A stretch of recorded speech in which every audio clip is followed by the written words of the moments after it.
Hmm. I've been carrying this story for almost 2 years now, and I still don't know whether to call it a miracle or just dumb luck. Maybe both. Maybe it doesn't matter. What I know is that a single decision I made, one that I was ashamed of at the time, one that made me feel like a coward and a fool, ended up being the only thing standing between me and losing everything my late wife and I spent 31 years building together. My name is Walter. I'm 64 years old. I live in Asheville, North Carolina, in a house that sits on a hill with a view of the Blue Ridge Mountains that my wife Dorothy used to call God showing off. She passed 3 years ago, pancreatic cancer, 8 weeks from diagnosis to the end. We didn't even have time to fight it properly. One morning she was complaining about back pain, and 2 months later I was standing in our backyard at sunrise, alone, not knowing what to do with my hands. Dorothy and I had built a good life, a quiet life. I spent most of my career as a property manager, and over the years we had managed to acquire 4 rental homes in the Asheville area. Nothing flashy, just steady, dependable income. When I retired at 61, those properties plus my pension meant I didn't need to work. I kept busy helping neighbors, volunteering at the church, maintaining the houses myself, because I liked having something to do with my time. Most people who saw me fixing a gutter or hauling mulch just assumed I was a handyman. I never corrected them. Dorothy used to laugh about it. She'd say, "Walter, you dress like you're about to clean out a septic tank. Nobody's ever going to guess you own half the block." That habit, letting people underestimate me, is the thing that saved my life. Or at least my financial life, which at 64 feels like the same thing. I met my new wife at a grief support group at Riverside Community Church about 14 months after Dorothy passed. I wasn't even sure I wanted to be there. My daughter Renee had practically pushed me out the door. She was worried about me. I had lost 18 pounds. I wasn't sleeping. I was spending too many evenings sitting on the back porch talking to a woman who wasn't there anymore. Renee said, "Daddy, please, just go once. If you hate it, you never have to go back." I didn't hate it. There were 12 people in that circle, folding chairs in a church meeting room that smelled like old coffee and carpet cleaner, and I felt less alone than I had in over a year. Most of them were women, which I expected. A few were around my age. And then there was a woman named Sylvia who sat directly across the circle from me and who cried quietly through the entire first meeting without saying a single word. And something in that silence reached across the room and touched something in me that I hadn't felt in a long time. I didn't speak to her that first night. I drove home, sat in the driveway for a while, and told myself not to be ridiculous. But I went back the following week, and the week after that. And Sylvia came back too. She told us she had lost her husband of 22 years to a stroke. She had a son from a previous relationship, a young man named Marcus who was 23 and living with her. She worked part-time at a florist shop and said it kept her sane because flowers didn't ask you how you were doing and then look uncomfortable when you told them the truth. I liked her sense of humor. I liked that she was direct. I liked the way she seemed to pay careful attention when other people spoke, really listening, not just waiting for her turn to talk. We started arriving at the same time, then leaving at the same time, then standing in the parking lot talking for an hour after everyone else had gone home. By spring, we were having dinner together on Thursday evenings. By early summer, I knew I had feelings for her that was serious. This is the part where Renee gets nervous every time I tell the story. She met Sylvia twice before I told her things were getting serious. The first time she was polite. The second time driving home, she said, "Daddy, I don't know. Something feels off to me." I asked her what she meant. She said she couldn't explain it. Just a feeling. I told her it was normal to feel protective. I told her I understood. I told her that nobody was going to replace her mother. She said, "That's not what I'm worried about." I didn't listen carefully enough to that. We dated for about 7 months. Things felt natural, easy. comfortable in the way that I imagine only second relationships can feel, without the performance of youth, without the pressure of figuring out who you are. We both already knew who we were. We had both already built something and lost something. That shared experience felt like solid ground. What I hadn't done was tell Sylvia the full truth about my financial situation. It wasn't a deliberate plan at first. It just happened the way it had always happened with me. She assumed I was a working-class retiree getting by on Social Security and a small pension, and I didn't say otherwise. I drove a 9-year-old pickup truck. I wore the same Carhartt jacket I'd had for a decade. When I paid for dinner, I used a debit card. I wasn't pretending. That's just genuinely how I live. Dorothy and I believed in keeping what you have, not showing it off. But about 4 months into dating Sylvia, I made a choice to keep it that way on purpose. It was after a conversation she had with her friend on the phone. I hadn't meant to overhear. I was coming back from the bathroom at the restaurant, and I heard her say, "He's sweet, but I don't think he has much. Seems like a pension and prayer situation." Her friend said something I couldn't hear, and Sylvia laughed and said, I know, but he's kind, and I need kind right now." I stood there in the hallway for a moment. Then I went back to the table and smiled, and we finished dinner and I drove her home. I told myself it was fine. People talk. It didn't mean anything. She said I was kind and she valued that. That was good. That was enough. I proposed in October.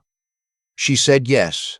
Renee cried, and not from happiness. My old friend Gerald from church pulled me aside the week before the wedding and said, "Brother, I'm not saying don't do it. I'm just saying protect yourself. Get things in order before you walk down that aisle, please." I thanked him. I told him I'd think about it. What I actually did was call my attorney and make sure my will and property deeds were clearly documented, untouched, separate. I put together a prenuptial agreement. Sylvia signed it without reading it very carefully, which I noted, and which I told myself meant she wasn't marrying me for money since she didn't even seem interested in the details. I know. I was hearing what I wanted to hear. We had a small wedding at the church in November. Renee stood beside me, her hand in mine the whole ceremony, her jaw tight. Gerald was my best man. Sylvia looked genuinely beautiful. Marcus, her son, sat in the second row in a suit that didn't quite fit and watched the whole thing with an expression I couldn't read. We didn't plan a honeymoon. We agreed to take a trip in the spring, after the holidays, when things were less hectic. In the meantime, Sylvia and Marcus moved their things into my house on the hill. That was a Saturday. By Monday morning, something had already shifted. I noticed it first at breakfast. Marcus came downstairs while I was making coffee and opened the refrigerator and stood there for a long time, then closed it and said, "We're going to need to get different food in here." Not a question, not a request. A statement, delivered in the same tone you'd use to tell someone their oil needed changing. He called me Walter. Not sir, not Walter, sir, not even a polite good morning first. Just, "We're going to need to get different food in here, Walter." I looked at him. He looked at me. I said, "Good morning, Marcus." He poured himself a glass of water and left the room. I told Sylvia that evening, gently, that it might be good for the three of us to sit down and talk about house expectations, routines, that kind of thing. She nodded and said absolutely she'd talk to Marcus, but then changed the subject so smoothly I almost didn't notice she'd done it. On Tuesday, she asked me about my retirement income. How much exactly, each month, between the pension and Social Security. I told her a number that was accurate for the pension alone, not a lie, not the whole truth. She frowned slightly and said, "That's not a lot for 3 people." I said we'd be fine. She said, "I just want us to be realistic, Walter. I want to plan properly." I said, of course, we'd sit down and look at everything together soon. She seemed to accept that. On Wednesday evening, she sat me down at the kitchen table with a yellow legal pad and a pen and said she'd been doing some thinking about our future. I said, "All right, let's hear it." She had written a list. The house needed updating, the kitchen especially, which she found dated. Marcus would need his own space long term, and she thought we should consider converting the garage into a proper apartment for him, which would require a contractor. She wanted to take a real honeymoon, not in the spring, but soon, somewhere warm. And she had been looking at resorts in Cancun that she thought were reasonable at around $4,000 for a week. She had also been thinking about her hours at the florist shop. She found the work exhausting and poorly compensated, and she was wondering if, given our new situation, she might consider stepping back and doing it only 1 or 2 days a week. I sat very still. I looked at the legal pad. Then I looked at my wife of 4 days. "That's quite a list," I said. "I know it's a lot at once," she said. "But we're married now, Walter. We're building a life together. We have to think forward, not just day to day." She reached across and put her hand on mine. "I just want us to be comfortable." "Don't you want that?" I said I did. I said I needed some time to think about the finances before making any decisions. She said, "Of course, take all the time you need." She squeezed my hand and smiled. That night, I lay in the dark for a long time, listening to the house settle around me and thinking about Renee's face at the wedding. On Thursday, Marcus asked me who managed maintenance around here because the gutters needed clearing and the driveway had a crack that was getting worse. I said I handled most of it myself. He looked at me the way a person looks at a dog trying to operate a television remote and said, "You probably need to think about hiring someone at your age." I was 64 years old and I had been clearing my own gutters since before this young man was born. But I just nodded and said I'd keep it in mind. I called Gerald that afternoon from my truck, parked in the driveway of one of my rental properties on the other side of town, because I didn't want to make the call in my own home. He listened without interrupting. When I finished, there was a pause, and then he said, "Walter, how much does she know?" "About the properties? Nothing.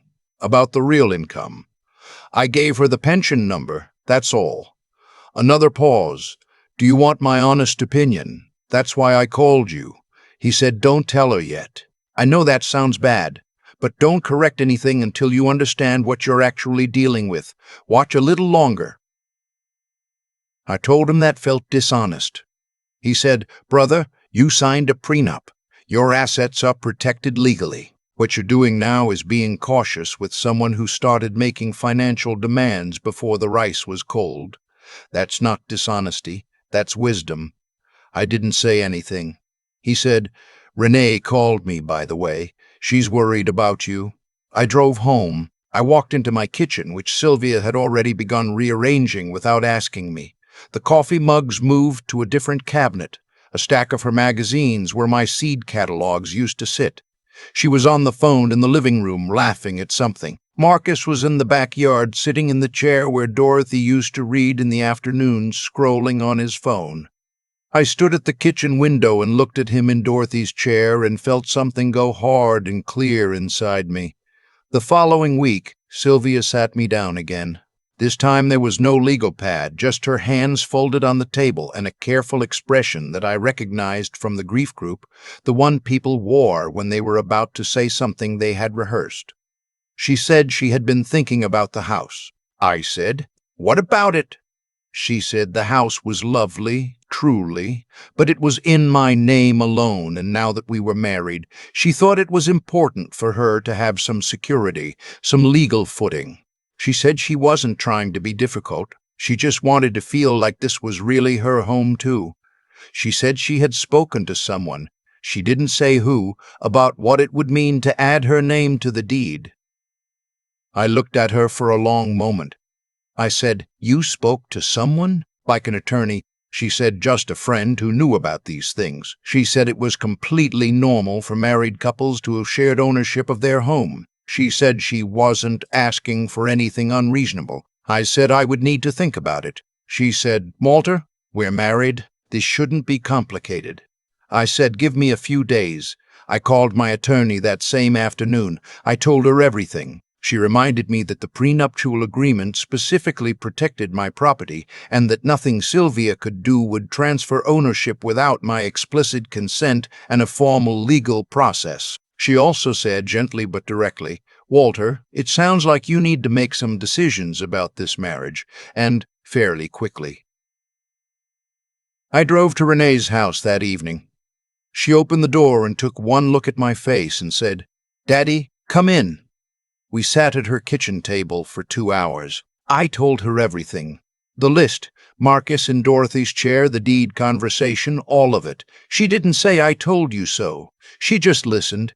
And when I finished, she reached across and took both my hands in hers and said, "What do you want to do?" I said I didn't know yet, but I was thinking clearly now in a way I hadn't been in weeks. What happened next, I did not plan. Or rather, I let something happen that I had been postponing, because I wasn't ready to have the conversation it would cause. Sylvia had invited 2 of her friends over for dinner on a Friday evening.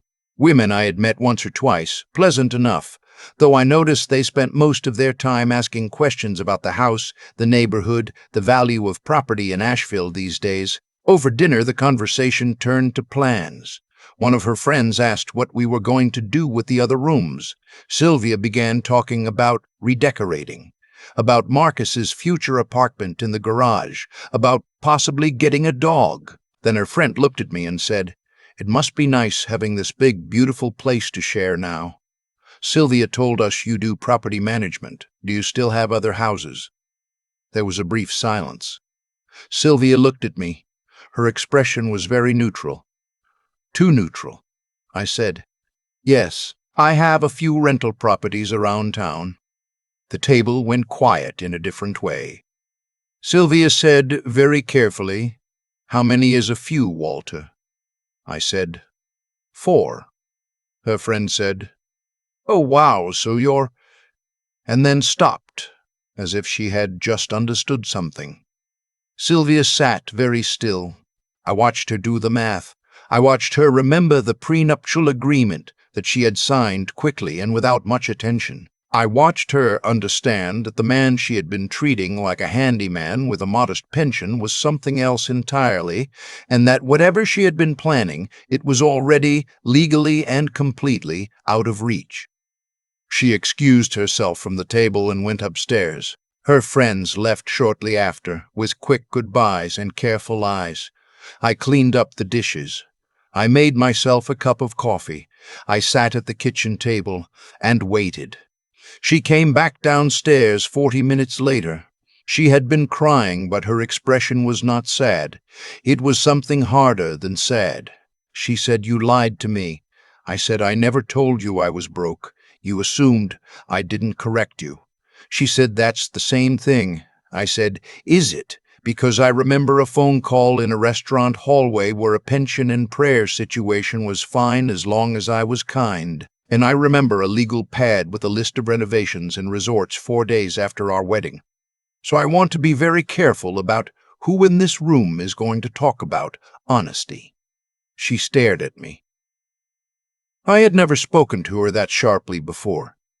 I hadn't spoken to almost anyone that sharply in years. She said, "What does that mean for us?" I said, "I think you know what it means." Sylvia and Marcus moved out 3 weeks later. The divorce process was quiet because the prenuptial agreement left nothing to argue about. My attorney handled everything. Renee came over the day after they left, and we sat on the back porch with coffee and looked out at the mountains in the early morning light, and she didn't say anything for a long time, and neither did I. Then she said, "Mom would have figured her out in about 20 minutes. I laughed, really laughed, for the first time in what felt like months. I said, "Your mother would have figured her out before she sat down."